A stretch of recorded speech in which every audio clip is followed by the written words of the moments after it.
All right, now we're going to use the binomial as a GCF. When you hear the term factor fully, it means we take the first multiplication complex that we have here and the second multiplication complex, and we find the variable, the bracket that is common to both, and pull them out front.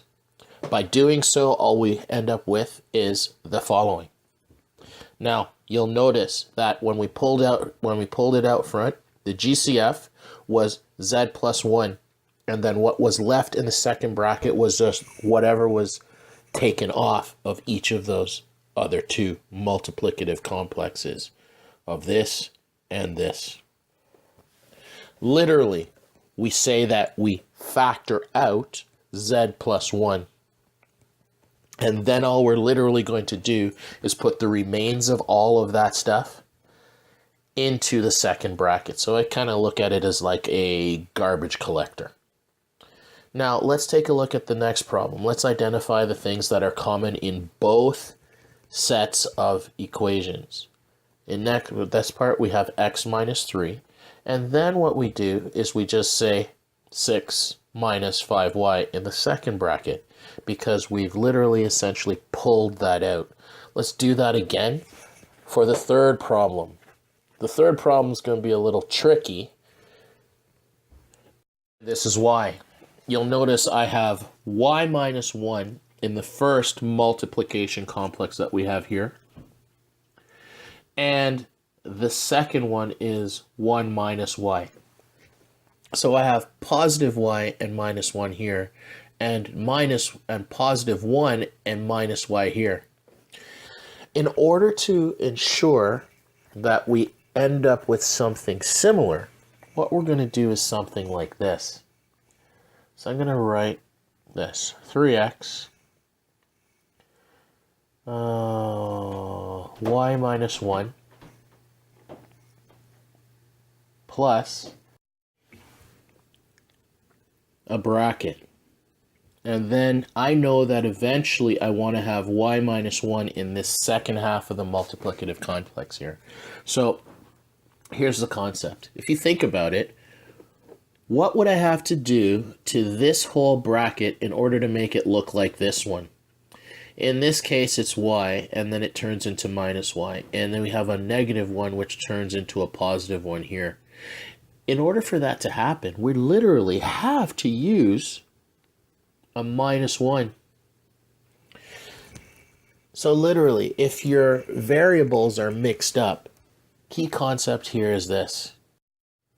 If the signs are flipped in the bracket that you're looking at, I want you to just pull that factor of negative 1 out so that you end up with something like this, something a little bit more palatable. So now in the first multiplicative complex we have this, and the second one we have this. Now in this case the GCF is literally going to be just this. Y minus 1. And then we collect the garbage in the second bracket. So we'll collect whatever's left over in the second bracket. So from the first complex, we're left with 3x. And the second bracket, we're left with minus 1. And we're done. We've factored by grouping. We've done exactly what we needed to do. All right. So now, for your homework, I want you to work on these questions. They're pretty easy. Okay, so now let's move on to our next problem. So our next problems are going to be looking at something where we have 4 terms, and we're literally going to split the problem up into 2 parts. We have the first half of our equation and the second half of the equation. Notice how I've underlined the plus half of the equation as well. So plus 2x plus 2y. Now when we work with these type of equations, I'm going to actually use different colors for us. So what you're going to do is you're literally going to do the following. You're literally going to take the first half of your problem and you're going to put it in its own bracket. And you're going to do the same for the second half of our bracket. Plus 2x is just 2x plus 2y. And now what we do for each bracket is literally this. We look at the common factor of each individual bracket. So I'm going to do that for the first bracket. And I'm going to get a as my common factor. And then I'm left with x plus y. And we'll do the same for the second half of our equation. And we end up with, well, 2 can be pulled out of that bracket. And then we're left with x plus y. Now you'll notice that each of these multiplicative complexes that we have here, we have our a, x plus y, and our 2x plus y, both have x plus y's. So what we're going to do is we're going to common factor those out. And we end up with this. X plus y, and then we have to collect our garbage from what's left over. And we end up with a plus 2. And that's it. Bob's your uncle. It's done. And we can do the same thing for everything here. So let's pause the video, try the next problem here, break it in two, and see what you get. Remember, a common factor can be a number or a number and a letter, a variable. All right, now let's take a look at this problem. So I'm going to split this problem into two parts. The first half in red and the second half in blue. So let's do that. So here's what you should get next. Well, the first half you should get 9x squared plus 15x. And then we plus the second half of our equation to be 3x plus 5. Now looking at our first bracket. For the coefficients of each term, the common factor is 3. And the lowest power between each of those variables, terms, is x. So our common factor that's pulled out of the first bracket is 3x. And we're left with this in our bracket. So think of what's going to be in the bracket. 9 divided by 3 is 3. X squared divided by x gives us x. 15x, 15 divided by 3 is going to be plus 5. And x divided by x is nothing. And now we add the second half. Now think about what can be factored out of this bracket. The only number that could be, if nothing can be factored out of this, is really nothing. So essentially the number that we pull out of that is just a 1.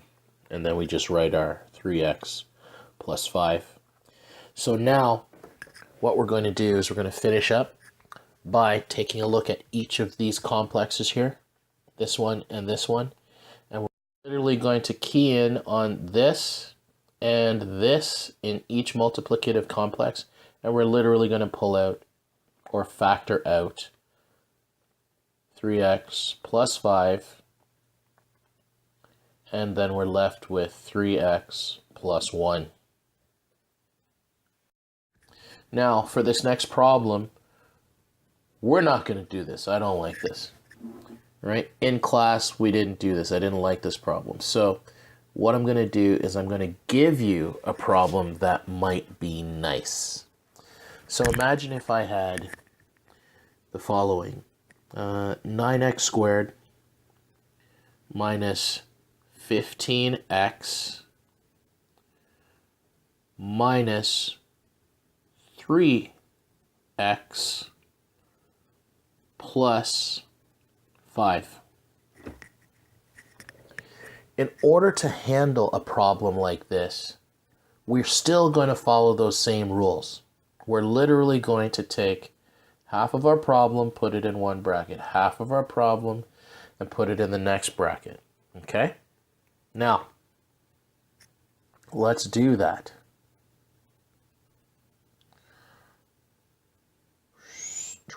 So now, we're going to get the following.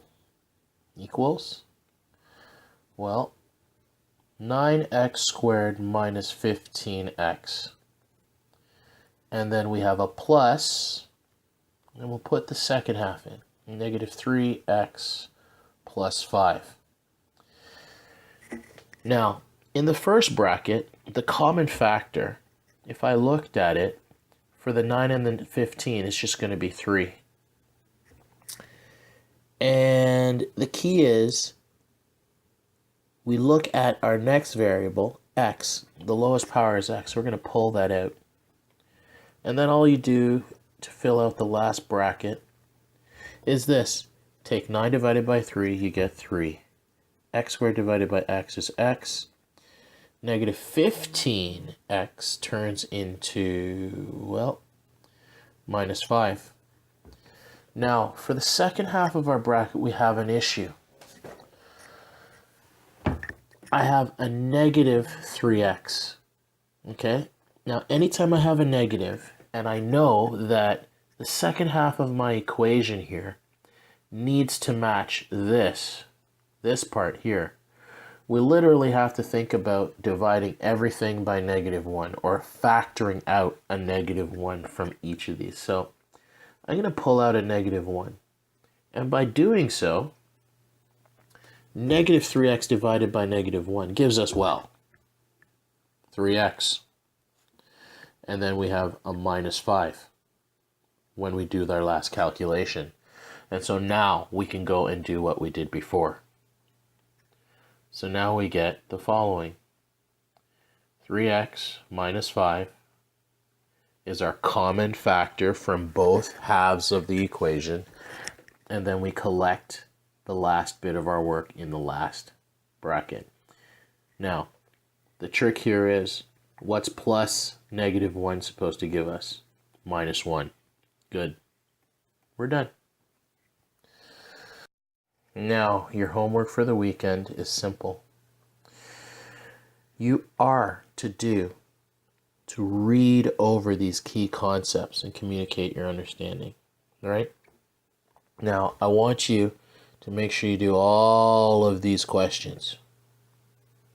And you must do one of these next 3 questions for next class.